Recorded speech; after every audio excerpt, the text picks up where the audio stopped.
सिद्धाणं नमो आयर्याणं नमो उवच्छायाणं नमो लोय सवसाहुणं केशो पञ्चमुखानु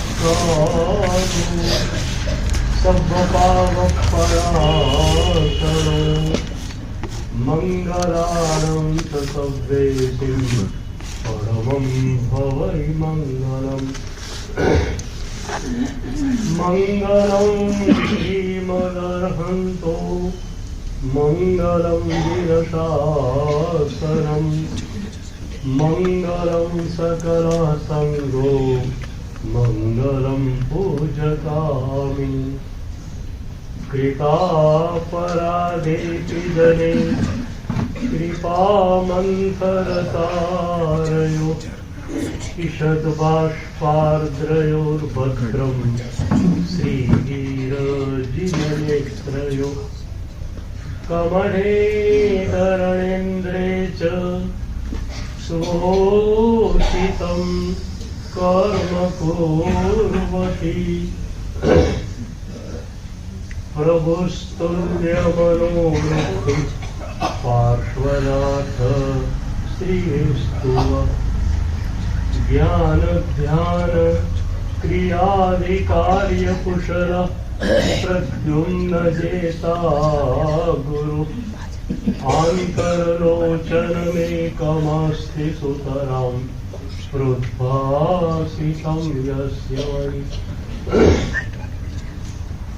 ओंकारेण सुसेवितोऽपि सततम् ओंकार सेवा पर सोऽयं सौम्यमनः सदा विजयते श्री सिद्धेश्वरेश्वर सोऽयं सौम्यमनः सदा विजयते श्री भद्रसूरीश्वर सोऽयं सौम्यमनः सदा विजयते ओंकारसूरीश्वर सोऽयं सौम्यमनः सदा विजयते अरविन्दसूरीश्वर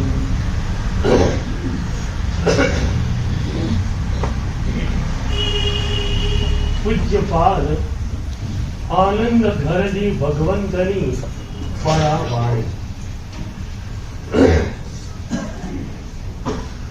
ऋषभ जिनेश्वर प्रीतम माहरो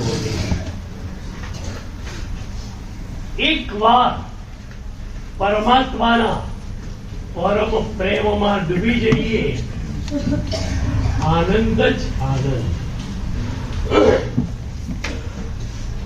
મહોપાધ્યાય યશોવિજય મહારાજે પરમાત્માનો પરમ પ્રેમ આપણી ચેતનામાં પ્રગટે એ પછી આપણી ભાવ દશા કેવી હોય એની મજાની વાત કરી પૂરન મન पूरन सब दिसे नहीं दुविधा को लाग जे क्षणे परम प्रेम प्रगट्यो शू थयु पूरन मन पूरन सब दिसे नहीं दुविधा को लाग તમારું મન પૂર્ણ બની ગયું અને એથી તમને બધું જ પૂર્ણ પૂર્ણ પૂર્ણ લાગે છે બહુ મજાનો મનોવૈજ્ઞાનિક આયામ સાહેબે આપ્યો આજના માણસને એક ફરિયાદ છે એને બધે જ ઉણપ લાગ્યા કરે છે આનામાં આ નથી, આનામાં આ નથી, આનામાં આ નથી. પણ એ ઉણપ લાગવાનું કારણ શું? એ કારણ છે આપણી પોતાની અપૂર્ણતા. જ્યાં સુધી આપણું વિઝન ક્લિયર નહીં થાય, આપણને પૂરી દુનિયા ઉણપવાળી, અધૂરપવાળી, દોષોથી છલકાતી લાગવાની. મેં પહેલા પણ કહેલું, મારા ચશ્માના ગ્લાસમાં ડાઘ છે તો મને તમારા કપડા ઉપર ડાઘ દેખાવાના જ છે. પણ એના માટે પ્રોસેસ કઈ કરવાની ભાઈ? મારે એક જ પ્રોસેસ કરવી છે. મારા ચશ્માના ગ્લાસને મારે લૂછી દેવા છે. પૂર્ણ મન पूर्ण समझी से नहीं दुविधा को लाग. परमात्माનો પરમ પ્રેમ તમારા મનને પૂર્ણ બનાવી દે. પછી તમને આખી દુનિયા મજાની લાગે છે. જે ક્ષણે પ્રભુ મને મળ્યા,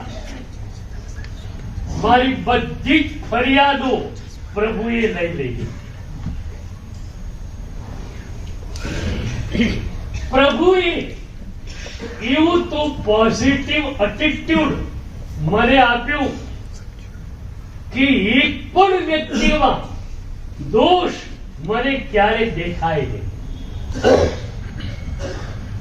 જરૂર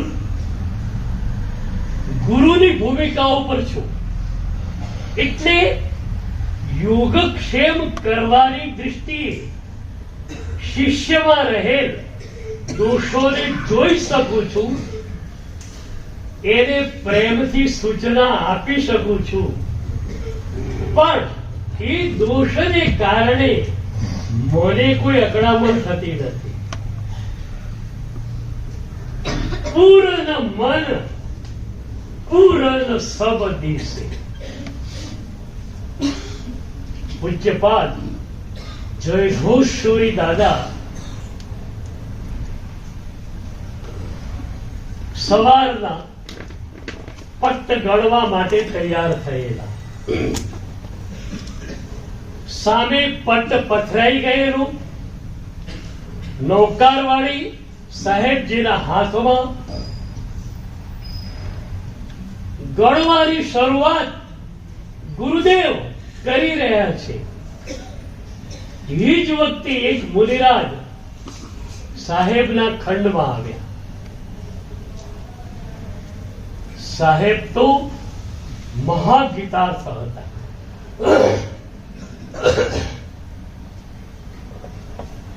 એ શિષ્ય ખંડમાં પ્રવેશ્યો.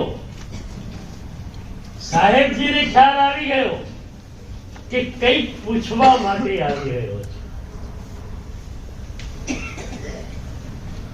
શિષ્ય વંદન કર્યું. ગુરુદેવે કહ્યું, બોલ શું પૂછવું છે તારે? સાહેબજી આ પટ ગણી લો પછી હું આવું. ગુરુદેવે કહ્યું, નહીં, પહેલા તું બોલ. પહેલા તારા પ્રશ્નનો જવાબ, પછી મારું ગણવાનું શરૂ થશે. અને એ વખતે એ મહાગુરુએ જે શબ્દો ઉચ્ચારેલા, આપણને લાગે કે કઈ વિભૂતિ એ હતા. સાહેબજીએ કહ્યું, તું પંચ પરમેષ્ઠીની અંદર સ્થાન મેળવી ચૂકેલ વ્યક્તિ છે. તું જીવંત પરમેષ્ઠી છે. જીવંત પરમેષ્ઠીની આશાતના કરીને હું આ પટ ગણવા માંડું ને તો મારા પટ્ટમાં ચિતરાયેલા પરમેશથી અદૃશ્ય થઈ જાય.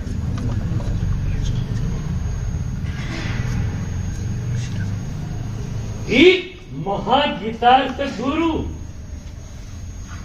એક સામાન્ય સાધુને કઈ દૃષ્ટિએ જુએ છે? તું જીવંત પરમેશથી છે અને એ જીવંત પરમેશની આરાધના કરીને હું પટ સી રીતે ગણી શકું?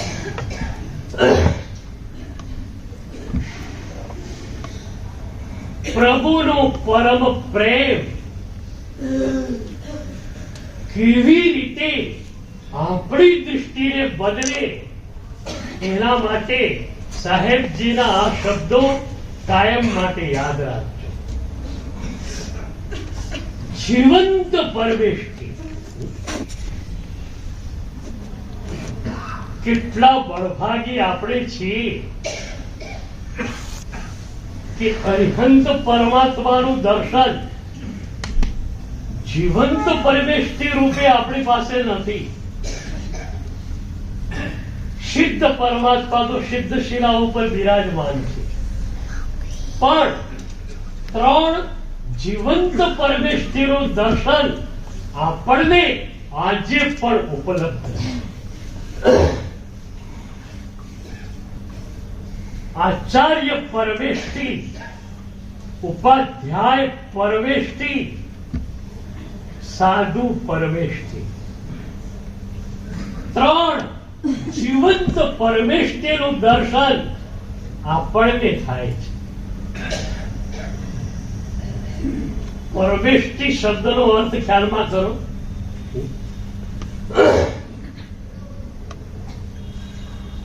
પરમે તિષ્ઠતિ ઇતિ પરમેષ્ઠિ. જેનું મન, જેનું હૃદય, જેનું અસ્તિત્વ સદાને માટે પરમને વિશે હોય એ પરમેશ છે. આવા જીવંત પરમેશનું દર્શન થાય એ વખતે તમારી ભાવ દશા કેવી હોય?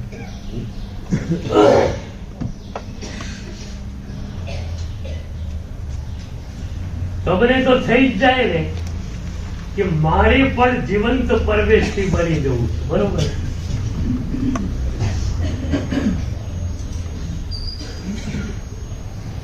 કેટલી મજા સદાને માટે પરમમાં રહેવાનું, સદા પરમમાં ડૂબેલા રહેવાનું. શું મસ્તી, શું કેફ!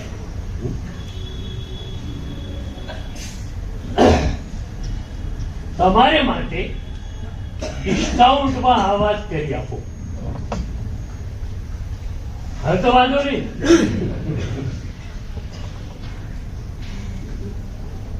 શરીર તમારું કદાચ આરંભ સમારંભમાં હોય, વિરાધનામાં હોય, અને એથી પરમમાં, પરમની આજ્ઞામાં ન હોય, પણ તમે તમારા મનને સતત પરમમાં રાખી શકો.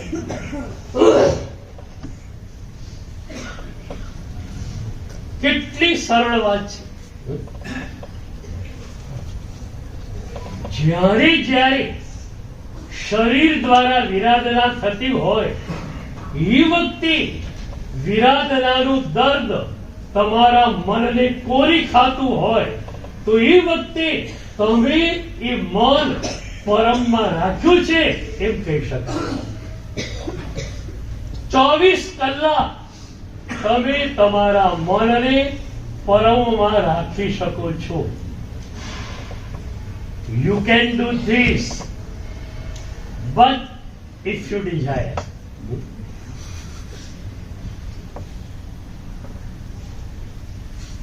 આજે વિચાર થાય છે, એક કલ્પના તો કરો. તમે દેરાસરમાં ગયા, શરીર દેરાસરમાં ગયું એમ નથી કહેતો, તમે દેરાસરમાં ગયા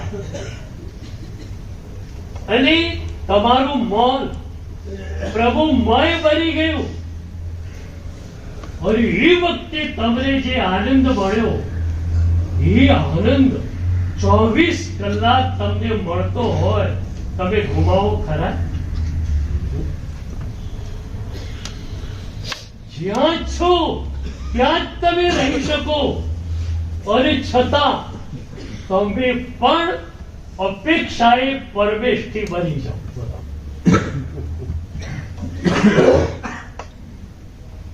બોલો, તમને ખ્યાલ છે? અમે લોકો રોજ તમને નમસ્કાર કરીએ છીએ, ખબર છે? હું આચાર્ય પદ ઉપર છું, આ બધા મુનિ પદ ઉપર છે, આ બધી સાધ્વીજીઓ છે. હું એ બધાને રોજ નમસ્કાર કરું છું, બરોબર છે? નમો લોએ સર્વસાહુડ, એટલે બધાને નમસ્કાર મારો થઈ ગયો. તમને પણ નમસ્કાર કરું છું. કઈ રીતે? નમો સિદ્ધાણમ.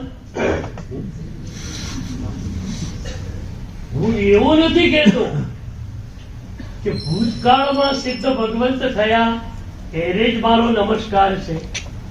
હું એવું નથી કહેતો કે વર્તમાન કાળમાં મહાવીર ક્ષેત્રમાંથી જે સિદ્ધિ પદને પામે એને જ મારો નમસ્કાર છે. જે ભવિષ્યમાં સિદ્ધ બનવાના છે એને પણ મારો નમસ્કાર છે. તો મારો તમને નમસ્કાર થઈ ગયો કે નહીં? જે થયા સિદ્ધા, જે ભવિષ્યંતિ રાગે કાલે, એમાં તમે આવી ગયા. જે ભવિષ્ય કાળમાં સિદ્ધ થવાના છે. શું કહ્યું? સવ્વેતિ વિહીણ વંદાવે. એ બધાને મન, વચન અને કાયાથી હું ઝૂકું છું, એમને નમસ્કાર કરો. તો અપેક્ષાએ તમે પણ પરમેષ્ઠી બની ગયા. પણ એ અપેક્ષા એ છે કે ભવિષ્યમાં તમે સિદ્ધ થવાના છો, એ તમારા ભવિષ્યના પર્યાયને હું ચૂકું છું. પણ મારે તમને વર્તમાનમાં પરમેષ્ઠી બનાવવા છે. સાધુ બની જાઓ, સાધ્વીજી બની જાઓ તો બહુ સરસ. જીવન તો પરમેષ્ઠી બની જ ગયા. ન બની શકો તો પણ મારે તમને જીવંત પરમેષ્ઠી રૂપે પ્રસ્થાપિત કરવા. તૈયાર? બોલો.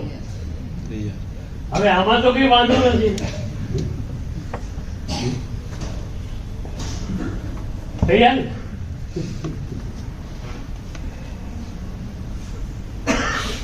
મનને 24 કલાક પરમમાં મૂકી દેવાનું. તમે પણ પરમેષ્ઠી બની ગયા.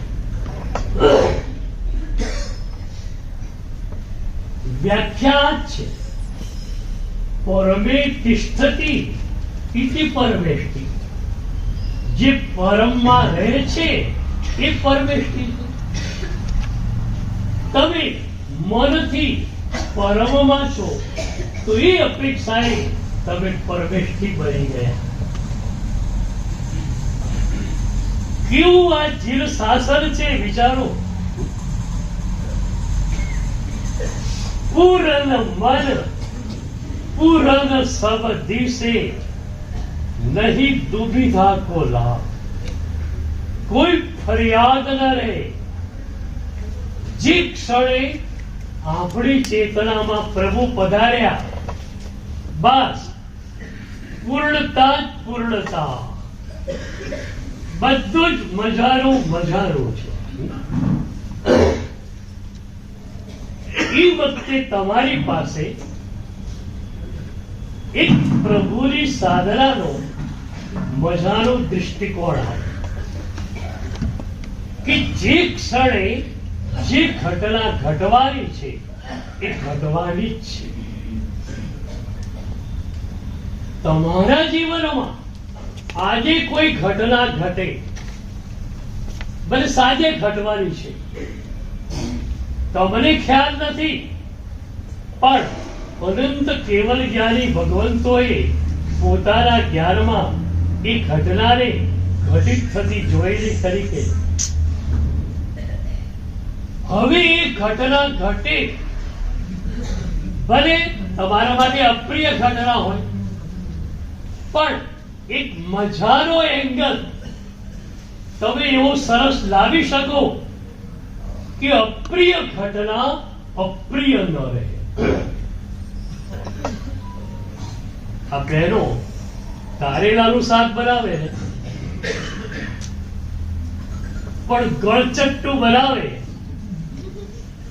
એટલું હોઠે લાગે કે તમે ખાધા જ કરો. શાક કારેલાનું છે, એમને એમ કડવું કડવું આપે, તમે એક ચીરી ખાધી ન ખાધી ને ફેંકી દો, પણ મજાથી બનાવાયેલું શાક છે, તમે હોશે હોશે ખાશો. એમ અપ્રિય લાગતી ઘટનાને પણ પ્રિય બનાવવી છે.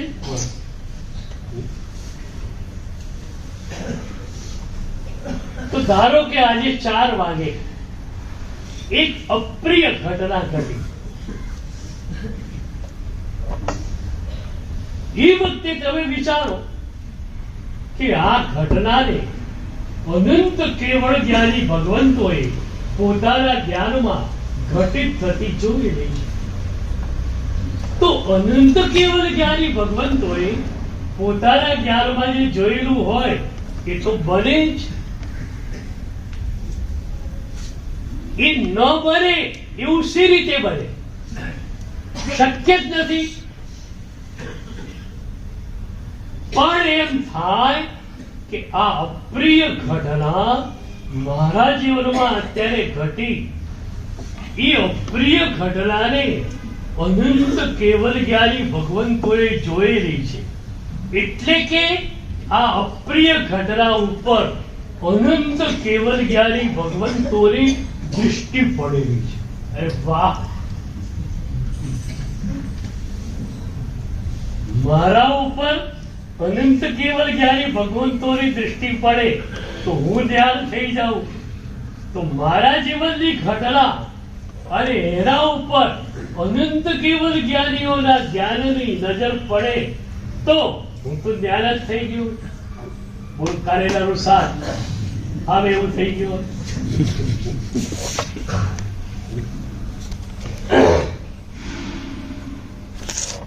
પૂર્ણ મન પૂર્ણ સબદી, બધું જ મજાનું મજાનું મજાનું છે, જો તમને જોતા આવડે તો. એટલે તમારે દુનિયાને બદલવાની જરૂર નથી, તમારી જાતને જ બદલવાની છે. પરિસ્થિતિને આપણે ક્યારે બદલી શકતા નથી, હું પણ બદલી શકતો નથી, પણ મનોસ્થિતિને આપણે જરૂર બદલી શકીએ. તો સહેલું શું બોલો? આખી દુનિયાને સુધારી નાખવી એ સહેલું, કે આપણી જાતને ટ્વિસ્ટ કરી દેવી એ સહેલું? સહેલું શું? હવે શું કરવાના? સહેલું સહેલું કરવાના કે અઘરું અઘરું કરવાના?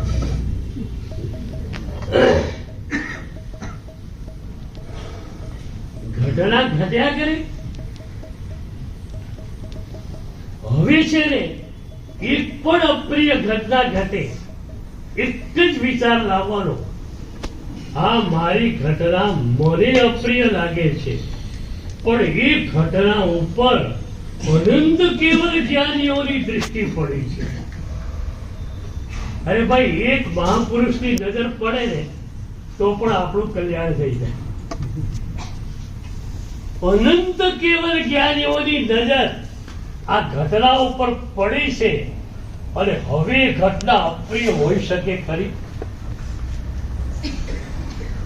અનંત કેવલ જ્ઞાનીઓની દૃષ્ટિ જેના ઉપર પડે એ ઘટના અપ્રિય કેમ હોઈ શકે? મારો તમને સવાલ છે.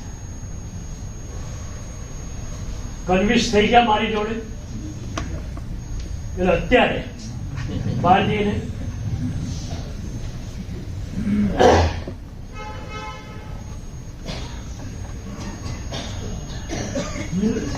આપણા યુગના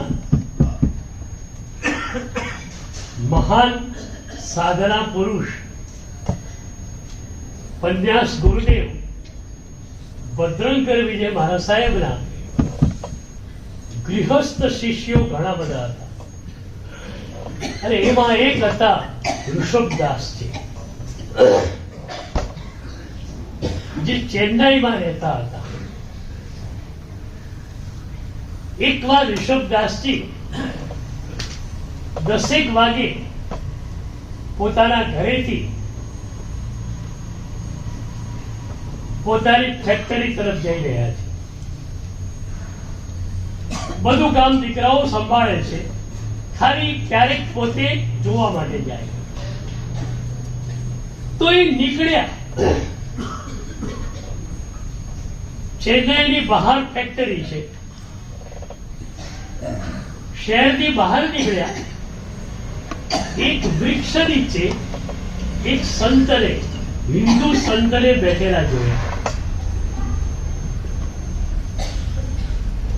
ઋષભદાસજી ત્યાં ગયા, પ્રણામ કર્યા, શાતા પૂછ્યું. और ये वक्ते ये संत कहते हैं हम तो बड़ी मजा में हैं, परम सातामा હવે બધા સાતામાં નહીં હો, પરમ સાતામાં. 10મી તારીખ સૂત્રમાં લખ્યું સંજયા સુસમાહિયા. સમાહિયા નહીં પણ સુસમાહિયા. એટલે પ્રભુનો સાધુ, પ્રભુની સાધ્વી માત્ર શાતામાં નહીં, પરમ શાતા. કેવી પરમ શાતા? જેને જોઈને તમને ઈર્ષા થાય એવી.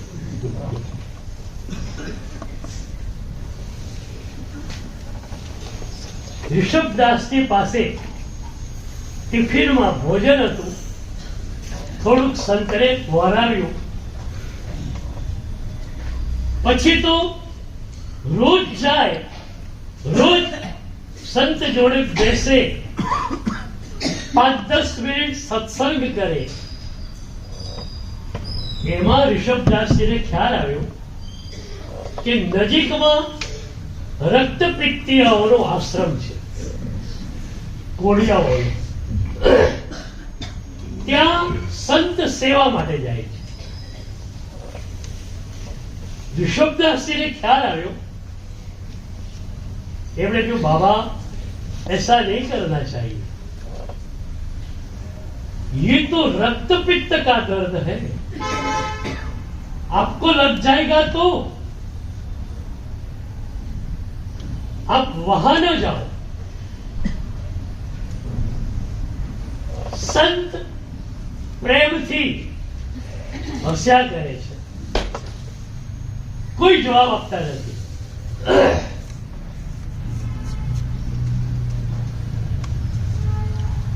એમાં ઋષભદાસજીને બહાર જવાનું થયું 15 દિવસ.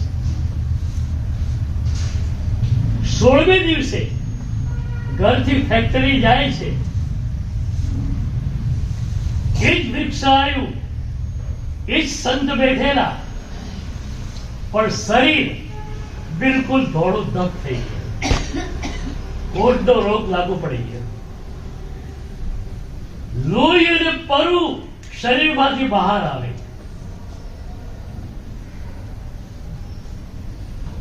ऋषभदासजी गया, प्रेम थी कहूं, बाबा मैंने आपसे विनती की थी वहां नहीं जाना, कि क्या हो गया देखो तो। और ये वक्त इस संत के से तू क्या समझता है? अरे ये तो प्रभु की बड़ी कृपा है।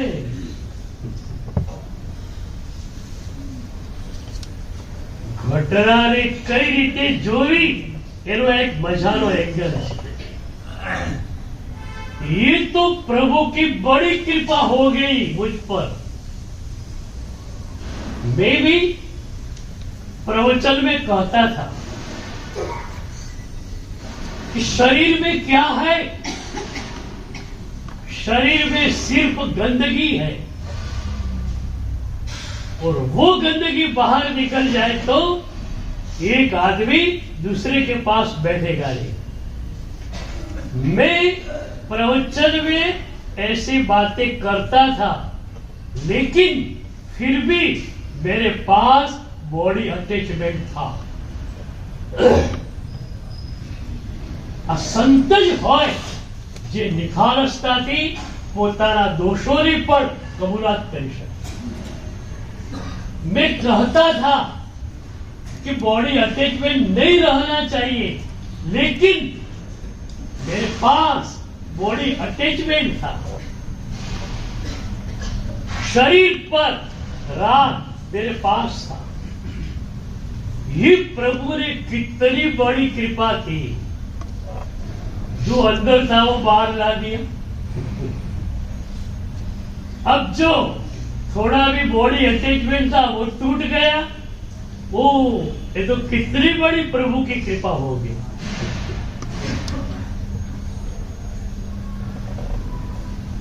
ऋषभदास जी मात्र हाथ जोड़ा कि बाबा आपकी बात तो सच्ची ही है।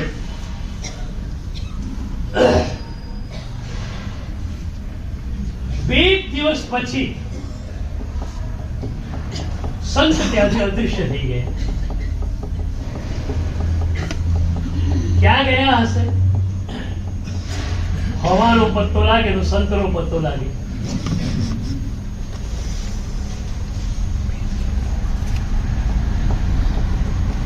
हमारी જે નિર્બંધ વિહાર યાત્રા હોય છે ને, એનો અનુભવ ક્યારેક લો ને તો મજા આવે। વિહારમાં સંપૂર્ણ અનિશ્ચિતતા હોય। 40 વર્ષ પહેલાની વાત કરું, ઉનાળાનો સમય હોય। નાનકડા ગામોમાં ટેલિફોનની કોઈ વ્યવસ્થા હતી નહીં, બસના પણ કોઈ ઠેકાણા ન હોય।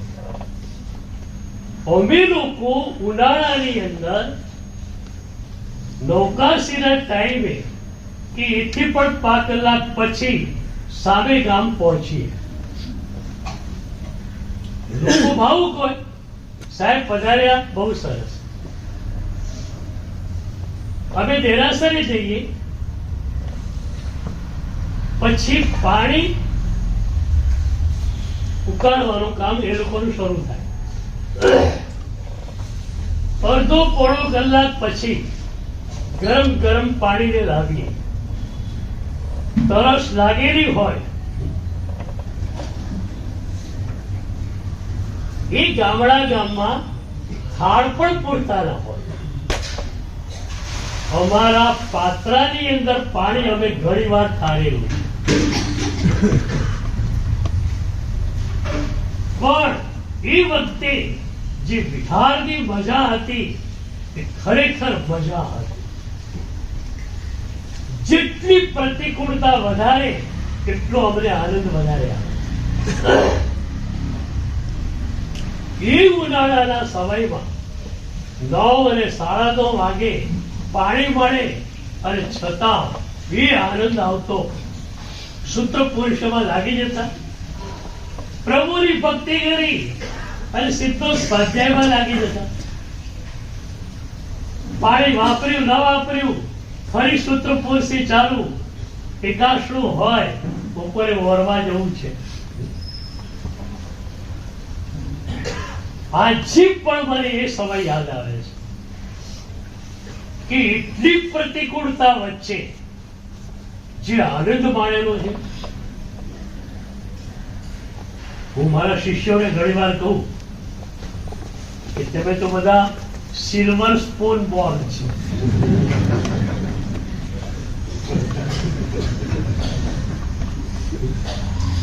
Silver spoon Born. સામે ગામ ગયા, સમાચાર મળી ગયા છે, પાણી તૈયાર, ઠંડુ બધું જ. પણ જ્યાં સુધી પ્રતિકૂળતાનો આનંદ ન મળે ત્યાં સુધી શ્રવણ જીવનનો આનંદ હોતો રહે. એટલે જ 10 વૈજ્ઞાનિક સૂત્રે કહ્યું કે સાધુ પરમ શાતામાં કેમ ગ્રીષ્મ ઋતુમાં એ આતા બનાવે છે. ઉદાહરણો છે. અને બપોરે 12 વાગે ખુલ્લામાં તડકામાં બેસે છે. હવે એને અપાસરામાં ગરમી ક્યાં લાગવાની છે? એર કન્ડિશન ભગવાને આપી દીધું અમને. શિયાળાની અંદર પેક મકાનમાં રહેવું નથી, ખુલ્લી પરસાળમાં જઈ અને કાયમસર કે ધ્યાન કરવું છે. આવા શ્રવણને, આવી શ્રવણીને કઈ પરિસ્થિતિ પીડિત કરી શકે? એક પરિસ્થિતિ એવી નથી જે એમને પીડિત કરી શકે. અને એટલે મજા તમારી તકલીફ એ છે કે તમે એક એક પરિસ્થિતિ અપ્રિય હોય છે ત્યારે, એક એક ઘટના અપ્રિય હોય છે ત્યારે તમારા મનને બગાડી નાખો. પરિસ્થિતિ પરિસ્થિતિ છે, ઘટના ઘટના છે, તમે તમે છો. ઘટના જોડે આટલો બધો સંબંધ રચીને કેમ બેઠા છો? એકચ્યુઅલી કોઈ પણ ઘટના તમને પીડિત કરી શકતી નથી. એક પણ ઘટનામાં એ તાકાત નથી કે તમને પીડિત કરી શકે. પણ એ ઘટના અંગેના વિચારો જે છે ને એ તમને પીડિત કરે છે. એટલે બોલો, પીડિત કરનાર કોણ? પેલી ઘટના કે તમે પોતે? અઠવાડિયા પછી ઘટના ઘટી પણ ગઈ, લગભગ વિસરાઈ પણ ગઈ. કોક વ્યક્તિ આવી અને એને ઘટનાની યાદ દેવડાવી, તમે પીડિત થાઓ છો. કારણ શું? એ ઘટના તો ઘટી ગઈ, ભૂલી પણ ગયો હતો, પણ મનમાં ફરીથી ઘટના તાજી થઈ. એટલે એ મનના વિચારોએ તમને પીડિત કર્યા. હવે વિચારો ઉપર તમારું નિયંત્રણ આવી જાય તો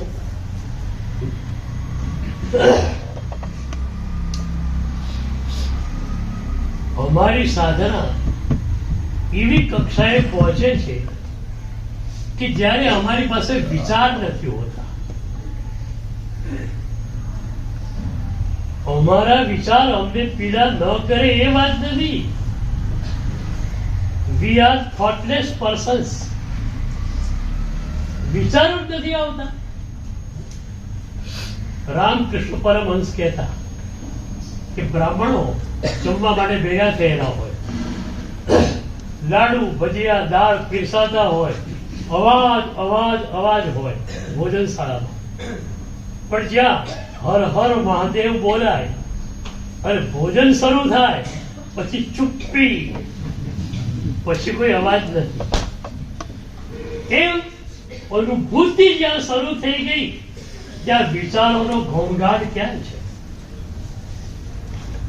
અમે લોકો અનુભૂતિમાં છીએ અને તમને પણ અનુભૂતિમાં અમારે લઈ જવા છે.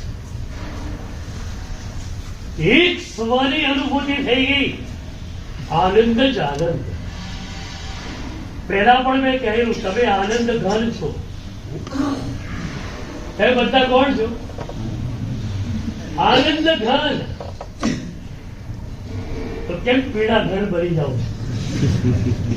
આમ લબડે હાથ થી બેઠા હો, અરે પણ તું તો આનંદ ઘન છે.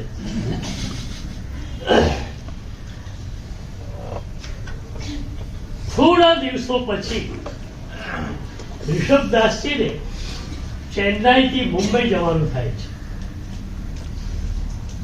એક્સપ્રેસ ટ્રેનમાં સવારી છે. એ એક્સપ્રેસ ટ્રેન એક નાનકડા ફ્લેગ સ્ટેશને ઊભી રહે છે. બધા પેસેન્જર નવાઈમાં પડી ગયા. એક ખાલી પાટિયું છે અને પ્લેટફોર્મ છે. આટલા નાના ફ્લેગ સ્ટેશન ઉપર આ એક્સપ્રેસ ગાડી રોકાય કેમ? ખાલી 2 કે 3 સ્ટોપેજ છે વચ્ચે. ઋષભદાસજીને પણ વિચાર થયો, શું થયું? ચાલો પગ છૂટો કરી દઈએ. એ નીચે ઉતર્યા. સામે જ વૃક્ષ, અને વૃક્ષ નીચે પેલા સંત બેઠેલા. દોડતા ઋષભદાસજી ત્યાં ગયા, એમના ચરણોમાં પડ્યા. એ વખતે સંત કહે છે, ऋषभदास तू आ गया ना, अच्छा हुआ. શું કહે છે ये संत? आज इस चोले को फेंक देने का है. चोला शब्द वापरे છે. हिंदीમાં चोला એટલે वस्त्र. आज इस चोले को फेंक देने का है और इस चोले पर ऋषभदास का काफी उपकार है. तूने मुझे खिलाया है तो सोचा था कि ऋषभदास मिल जाए तो अच्छा. अच्छा तो आ गया. बस अब तो जा, तेरी गाड़ी अब वो पड़ने वाली है.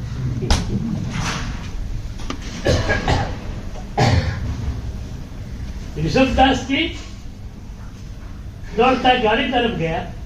एक गाड़ी में बैठा, गाड़ी स्टार्ट થઈ.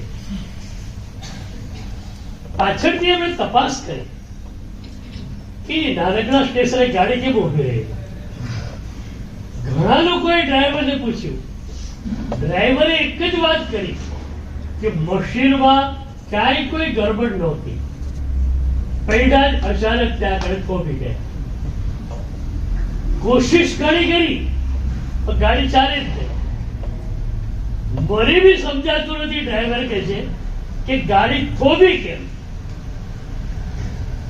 અને 5 મિનિટ થઈ અને ગાડી ઓટોમેટિક ચાલવા માંડી. ઋષભદાસજી સાંભળતા હતા એ હસ્યા કે મને ખબર છે કે ગાડી કેમ થોભાય. એક સંતની ઈચ્છા કે ઋષભદાસ મળી જાય તો સારું, અને ગાડીને ત્યાં કડે થોભવું પડે.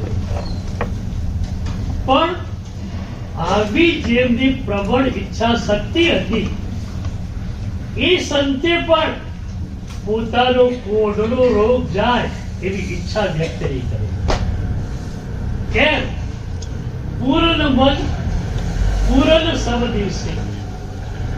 શરીર સ્વસ્થ હતું, એ પરિસ્થિતિનો પણ સ્વીકાર હતો. શરીરમાં કોઢ છે તો એ પરિસ્થિતિનો પણ સ્વીકાર છે. એક પણ પરિસ્થિતિનો अस्वीकार न करे ये संत. बराबर? एक पण परिस्थितिनो जे अस्वीकार न करे एनो स्वीकार करीने ए प्रभुनो साधु, ए प्रभुनी साध्वी, पूर्ण मन पूर्ण समझ.